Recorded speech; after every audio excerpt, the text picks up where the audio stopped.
Born way back about 1911, discovered by an agent at 37, making training films for the Second World War with a B-movie Hollywood career in store for Big Ron. Big Ron, with a fairly long career in the limelight's call, he made 53 Hollywood films in all, winning for the Gipper, putting Bonzo in bed. He testified against the commies and the Reds. Big Ron, Big Ron, Big Ron, Big Bad Ron. Then he hosted GE Theater for 8 years on, and Death Valley days before the light was gone. He'd been the Screen Actors president, to be California's governor the voters sent. Big Ron, Big Ron. He didn't like the hippies, he didn't like the Reds. He sent the National Guard to bust the hippie heads. He didn't like the trees, to him they seemed the same. Agreed to cut them down, make the forest tame. Big Ron, Big Ron, Big Ron, Big Bad Ron.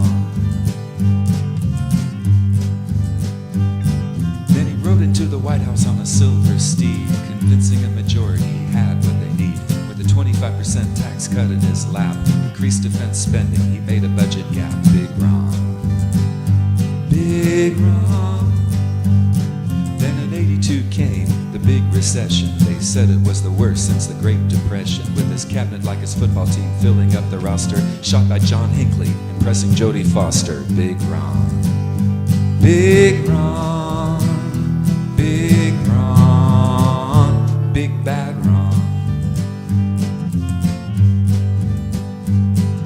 In 83 came the great Star Wars speech, with missiles to shoot down what comes within reach. And in 1984, when the Cold War raged, re-elected in spite of his age. Big Ron, Big Ron.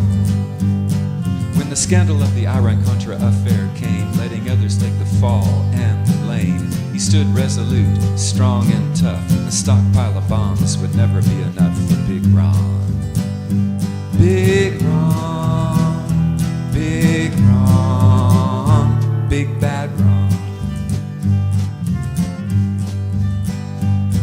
Now the world is in chaos, wondering what to do with nuclear waste without a cleanup crew. With astrological Alzheimer's on set, he did what he did and he learned to forget. Big Ron, Big Ron. Later when George W. stole his election, he tried to push America back in this direction. Turned to a disaster, going deeper in the ditch.